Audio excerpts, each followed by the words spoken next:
It's Travel Michigan. I'm Dave Lorenz, along with you on this great day to find out more about what's happening in the Grand Rapids area. Let's introduce Janet Korn. She is Vice President of Marketing at the Grand Rapids Convention and Visitors Bureau, also known as Experience Grand Rapids. Janet, welcome to the program. Thank you. Great to be here. Nice to have you here always, because there are always so many great things happening in Grand Rapids, and because Grand Rapids is just really a cool city any time of the year. And, of course, at this cool time of the year, it's interesting that you have an event that you actually call Cool Brews, Hot Eats, coming up starting on Monday, February 18th, going through Saturday, March 2nd. What's going to happen there, Janet?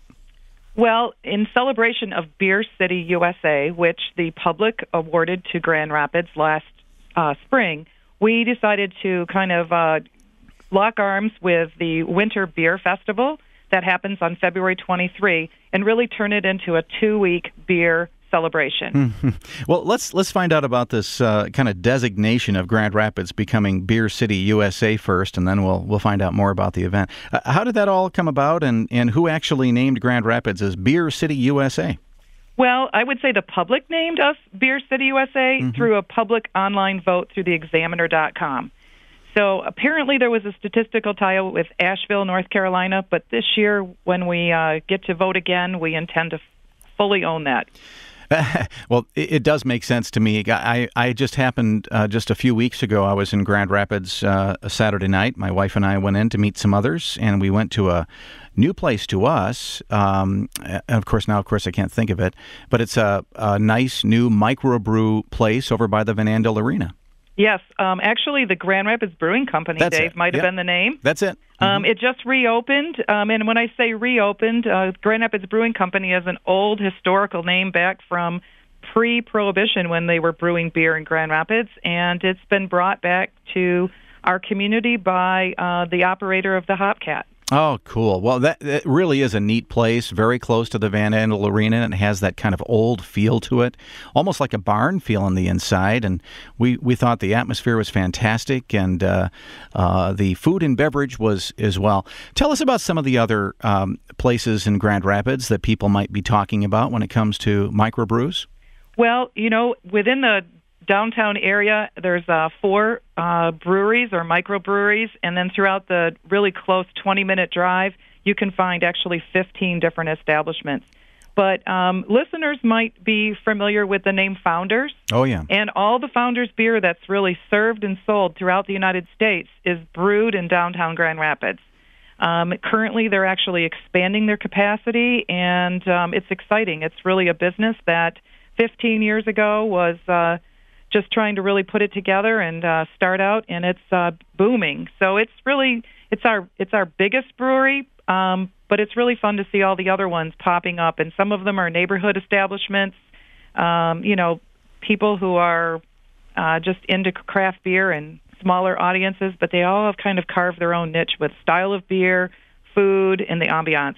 Well, you mentioned Founders, and Founders is really a great example of, what they call the cool cities concept, and, where a business or something else that might attract people to a downtown setting where maybe in the past people wouldn't have gone to that region.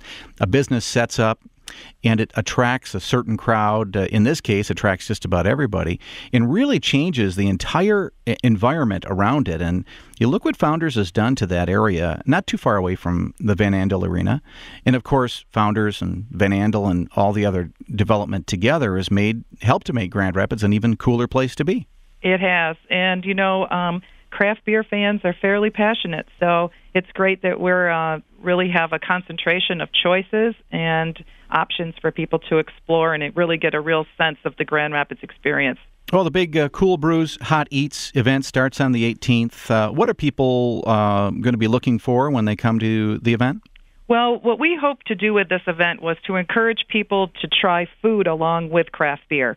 So we've reached out and invited restaurants to participate, and we have about 45 restaurants signed up right now who are really all cooking with beer or pairing their food specials along with beer as a way of so they're either cooking with Michigan beer, or a lot of them are using Grand Rapids brewed beer, And so it'll just be a culinary experience to your craft beer as opposed to just going to the breweries.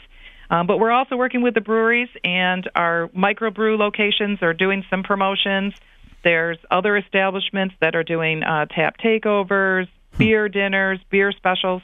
So this really cool Brews and Hot Eats is dining out and experiencing beer, and also just learning more about the craft beers and checking out all the different locations. Well, I have to admit, I've heard of I've heard of a tap takeover, but I don't really know what that means.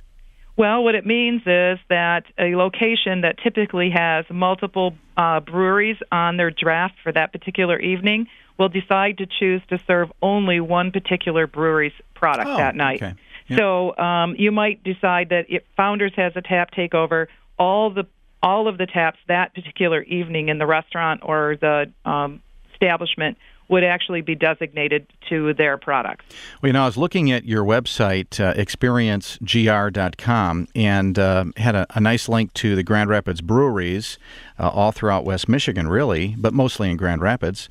And it really is, like you mentioned, you have several in the region. It's a pretty awesome list. A lot of the names that people will know. You mentioned Founders. There's also, Bell's Brewery, not too far away. And I guess I didn't realize that the big old building, Bob's, has a brewery actually called Bob's Brewery as well.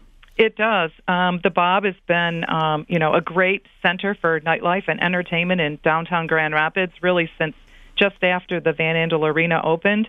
And they have had a brewery in their basement on their lower level. So they're making some great beer there, and just really another stop in the downtown brewery scene. And there's the Mitten Brewery Company. Not been to that one, over on Leonard Avenue. Yep, and it's in an old fire station, but cool. They've really kind of taken a Detroit Tigers theme. So they're into baseball there, so imagine the mitten, but imagine a baseball mitt. And there's a connection there. So it's a fun place to go.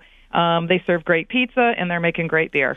Well, we have a couple minutes, Janet. If somebody's coming to the Cool Brews Hot Eats event February 18th through March 2nd, maybe they want to do something before they head out for the evening to enjoy the great foods and beverages, culturally or something to get to know the community better. Any recommendations that I have you should three. give them? Yeah. I have three recommendations. One, the Titanic exhibition will be open at our Grand Rapids Public Museum, so they would be a good idea to purchase your tickets ahead of time, but that's one option. Is that a timed exhibit? As far as I know, it is. Okay. So that's actually great for planning your weekend because you can decide exactly when you're going to go there, and you'll be able to get right in. Great way to do it, yeah.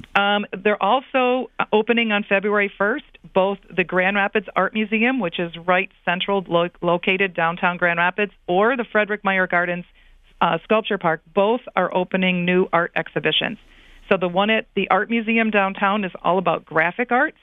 So there's a lot of people who are involved in the design community, and so that would be interesting to them. And the one that Meyer Gardens is hosting specifically is a sculpture exhibition. She's a Dutch sculptor. So people that like three-dimensional art, that would be a great stop for them as well. Well, and Grand Rapids is really becoming very well known, not only because of its microbrews, but because of the art and the artists all throughout the area, the great museums, other cultural attractions. It is a fantastic city.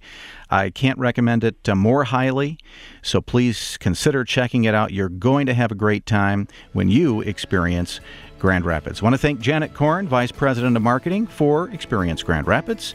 And if you'd like more information, just go to experiencegr.com.